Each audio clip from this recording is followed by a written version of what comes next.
Hello everyone, welcome to Vision Craft Academy. So friends, आज से हम अपनी नई थीम स्टार्ट करने जा रहे हैं, that is cyber security and India. I hope कि आपको डिजिटल इंडिया से रिलेटेड सारे कॉन्सेप्ट समझ में आ गए होंगे and you have covered and revise them thoroughly at your end. तो चलिए, without any further delay friends, let's get started. तो फ्रेंड्स, आज से हम साइबर सिक्योरिटी के बारे में उससे रिलेटेड कॉन्सेप्ट्स को एक्सप्लोर करेंगे and then step by step we will see the challenges, threats, government initiatives, etc. and so on related to cyber security. कुछ इंट्रोडक्टरी कॉन्सेप्ट्स हैं जिनके बारे में आपको पता होना चाहिए before moving to cyber security as a topic. तो चलिए आज उनके बारे में थोड़ी सी बात कर लेते हैं। So friends, let's talk about cyber threat evolution first, कि साइबर थ्रेट्स का एवोल्यूशन कैसे हुआ, and how eventually they have grown since 1970s. So friends, this is a graph that you can see, so which shows cyber threat evolution step by step. पहले simple virus आया, then धीरे धीरे hacking का concept आया, right. धीरे धीरे hacking होने लगी, then there was a concept of malicious code, worms हो गए, Trojan etcetera and so on. So all those comes under this. Then 2008 onwards friends, थोड़ा सा advancement होने लगा in this space with the use of advanced weapons like advanced worms, advanced trojans आने लगे, right? Then eventually identity theft होने लगा, phishing होने लगी, then DOS and DDoS, denial of services and dedicated denial of services जैसे threats आने लगे, right? And then eventually we had cyber espionage and cyber warfare. Then अब eventually currently cyber threats are integrated with artificial intelligence friends. So this is how the overall cyber threat evolution took place end to end, starting from low level till the advanced level. And friends, cyber exploitation एक activity है that is becoming more sophisticated, more targeted, more serious with time. तो friends, India में cyber crime has been increasing, right, by close to 500%। Recent cases हैं like WannaCry ransomware हो गया, right, Aadhaar data breach हो गया, then Union Bank of India cyber attack, right, Cosmos Bank cyber attack, then there was a data theft at Zomato etcetera and so on. तो इन cyber crimes का nature बहुत ज़्यादा ट्रांसनेशनल रहा है friends. 75% of cyber crimes penetrated in India by outsiders, right?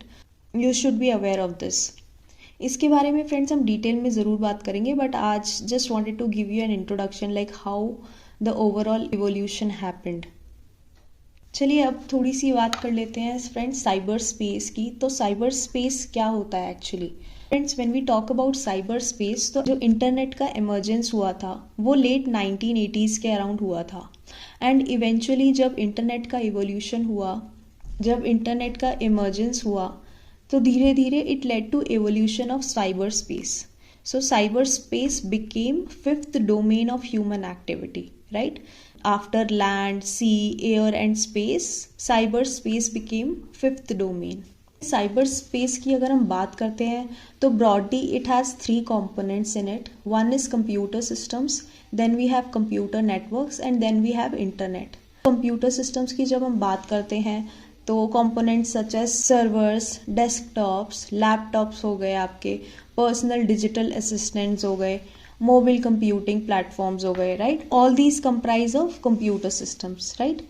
And जब computer networks की आप बात करते हैं तो जैसे लैन, वैन, right, all these come under computer networks. Like local area networks हो गए, आपके वाइड एरिया नेटवर्क्स हो गए. These all are terms associated with computer networks. And third component is internet. So you are already aware of what this term means, right? Internet is a vast network that connects computers all around the world. तो आपको पता है कि internet के through people can share information, communicate from everywhere, right? So today you are sitting at your homes, but you are virtually connected to every part of the world using various digital platforms, right? And those digital platforms are working through this internet only, which is a network, right, that connects all the computers around the world. So friends, these three components are very very important when we talk about cyberspace. And cyberspace comprise of all these three components basically. जब हम किसी भी nation के cyber space की बात करते हैं friends, तो नेशन का जो साइबर स्पेस है that is part of global cyber space. तो फ्रेंड्स किसी भी नेशन की फिजिकल बाउंड्री के अकॉर्डिंग आप साइबर स्पेस का क्लासिफिकेशन नहीं करते हो. किसी भी नेशन का साइबर स्पेस होता है that is always a part of global cyber space. तो जैसे कि हम फिजिकल स्पेस की बात करते हैं जब, तो बॉर्डर्स का कॉन्सेप्ट आ जाता है, राइट. टेरिटरीज का कॉन्सेप्ट आ जाता है कि every country has its own territory, has its own border. But cyber space के केस में it's not like that. So cyber space is always anonymous and it is borderless. तो friends किसी भी nation के cyber space की जब हम बात करेंगे तो it is always a part of global cyber space. We don't have a separate boundary to define a cyberspace of a nation as a separate entity. तो इस चीज़ को आप याद रखिएगा. तो फ्रेंड्स जब भी cyber security as a concept की हम बात करेंगे तो आपको पता होना चाहिए कि it relates to data protection, right. तो डेटा प्रोटेक्शन एक्चुअली होता क्या है? It is a process of protecting data and it involves relationship between collection and dissemination of data. Then expectation होती है एक कि डेटा से रिलेटेड प्राइवेसी मेंटेन रहे, राइट. तो फ्रेंड्स जब भी हम डेटा प्रोटेक्शन की बात करते हैं it aims to strike a balance between individual privacy rights and still it allows कि हम डेटा का यूज कर रहे हैं for various purposes, but it should be defined by law, it should be defined by boundaries.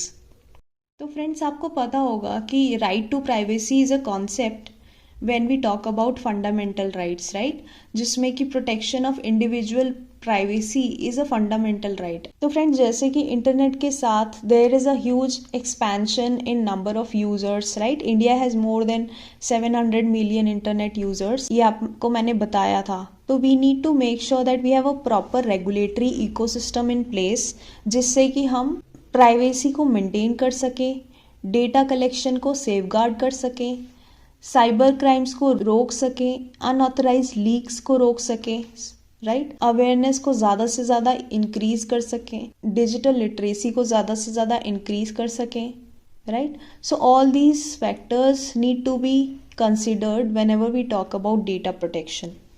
तो friends data protection is a very very important need in India, right.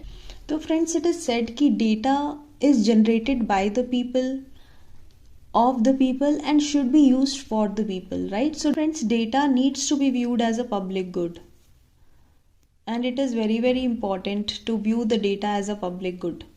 तो friends जब भी cyber security की बात होगी, जब भी cyber security threats की बात होगी, you should be aware of the concept called data protection and why it is very very important, right.